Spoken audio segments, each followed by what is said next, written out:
right, hey everybody, this is the first video in the Write, Publish, Repeat conversation series, and we want to use this one as an introduction to just let you know what you're in for with the series and who we are and what to expect. So I just wanted to, I guess we'll just introduce ourselves to begin with here, just give a brief introduction so you know sort of who you're talking to. So Sean, you're mouthy, you want to go first? Yeah, sure. I'm Sean Platt. I'm a full-time storyteller and a writer. I spent a few years as a ghostwriter, doing a lot of marketing copy for just various things. And awesome thing about being a ghostwriter is you learn to write very well and very fast because your income is directly dependent on the quality and speed of your writing. So once this shift happened and it was possible to make money in self-publishing, that's just where my heart has always been. And I was lucky enough to have a great partner in Dave who we could tell stories together. And so we very quickly did that. And we've been doing it full time for a few years now. Dave? I am David Wright, also a storyteller and a cartoonist. Started writing as a child and have been writing and drawing ever since. Basically, my dream has always been to create worlds that other people will get lost in. And in 2008, I met Sean and saw this opportunity to write with somebody who had very little or zero ego when it came to writing with a partner. And our stuff took off in 2011. We started writing for Kindle. And I'm Johnny B. Truant. I write pretty much across all of the imprints at Sterling and Stone, our publishing company, except for Collective Inkwell, which is the one that Sean and Dave write in. Hands off! Hands off of Collective Inkwell. And I'm also a full-time storyteller, obviously. But the other thing, too, is since this series is meant to augment our book, Write, Publish, Repeat, I'll branch off a little bit and talk about some of the things that we've done since writing Write, Publish, Repeat at the end of 2013. So 2013 was a pretty rocking year for Sterling and Stone. I think we produced something like 2 million words across the entire company that were published. And so that seemed pretty hard to top. But then beginning in 2014, as a sequel to Write, Publish, Repeat, people asked, well, so how do I produce as much as is necessary to write, publish, and repeat my way to indie publishing success? And so we said, well, why don't we just show you rather than explaining? And so mainly Sean and I, and Dave also in a support sort of role, did a project called Fiction Unboxed, which we funded through Kickstarter. It's actually still the number 2 fiction project in the world on Kickstarter. And we wrote a book in 30 days, starting from nothing. And the idea was to demystify the art of telling stories and just let people know that ideas are nothing that are special and precious in and of themselves, and that we can make something out of nothing. So on day 1, we had nothing, and on day 30, we handed over a completed version of a 100,000-word book called The Dream Engine, which we wrote in front of an audience, sharing absolutely everything. And then built our company, Sterling and Stone, was sort of built out officially in 2014. The 6 imprints that I mentioned before, should I list them? Yeah, we may as well. This one is The Smarter Artist. Write, Publish, Repeat, Fiction Unboxed is. I mean, we basically are.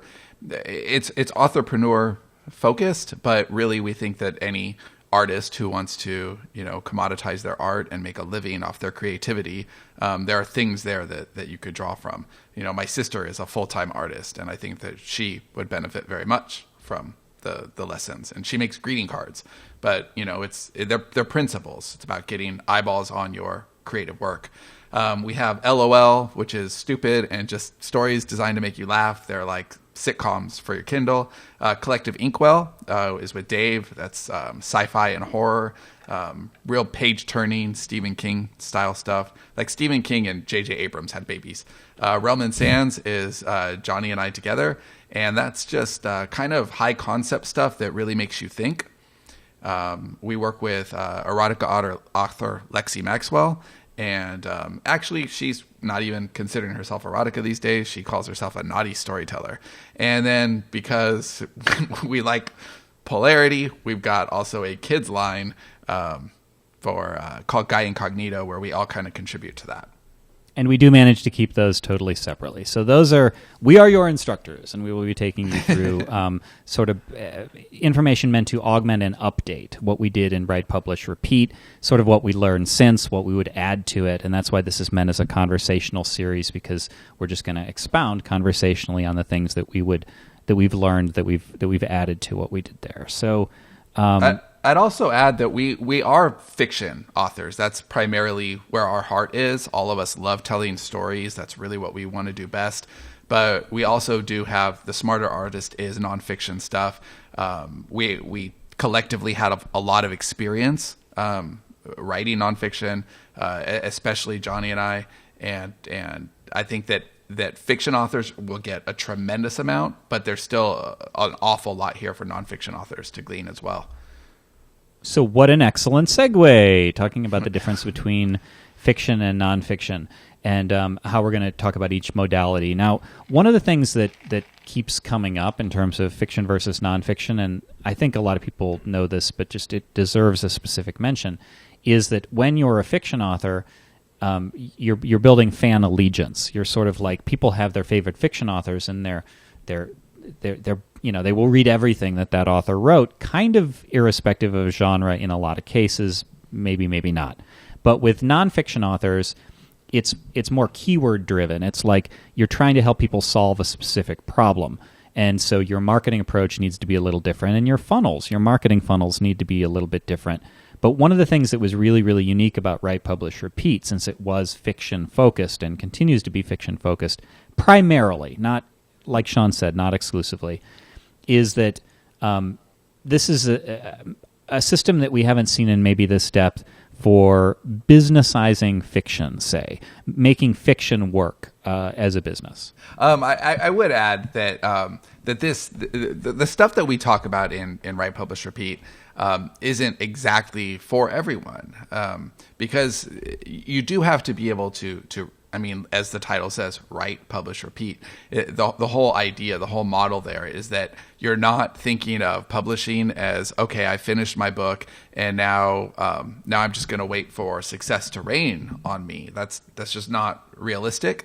The doors have opened for everybody, and that's really awesome. We no longer have to beg for permission from agents or publishers or any of that.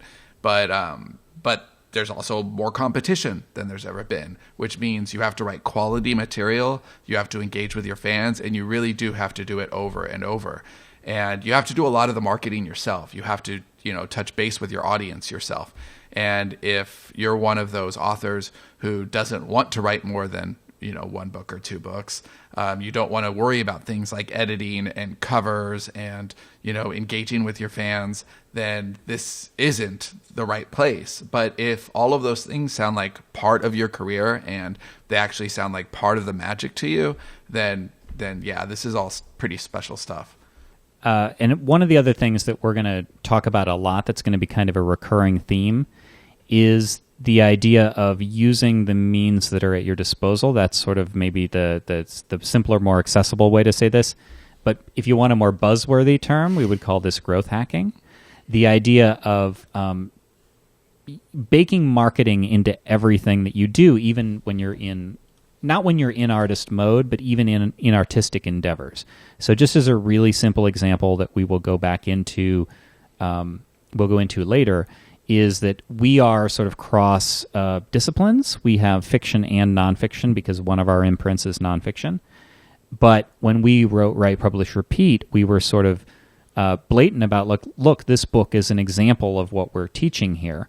And so we want to use it as part of our funnel. Like, we're going to teach you everything we know about writing and publishing, but we're going to talk about our own work. Like, we're going to talk about our own fiction.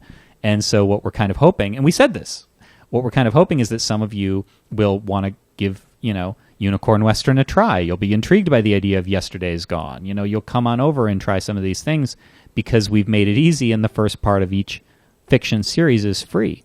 And that happened over and over again. That actually did occur. And this series is one more example of how we twine everything together.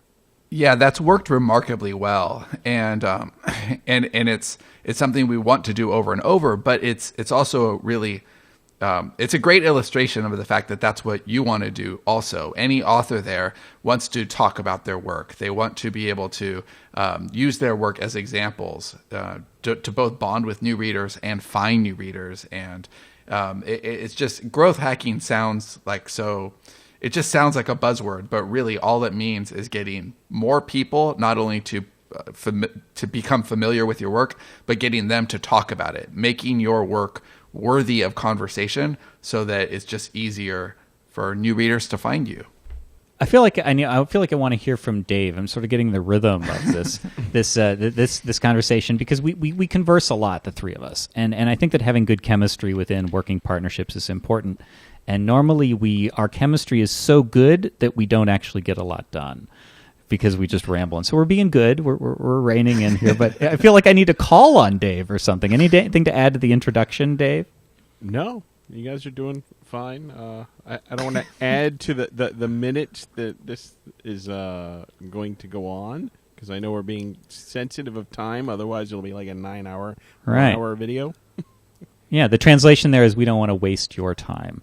So with the introductions out of the way, that is sort of what we're going to cover. We're going to teach you how to we're going to discuss in further detail about how to sort of make what is normally considered to be an art into a more logical business and how to apply marketing to actually create a business as an indie author. So that's the series, that's the framing, that's who we are, and we'll begin in the next session really going into how to know, like the litmus test of whether this life in this series and what we're going to talk about is for you. So we will see you in the next video, everybody.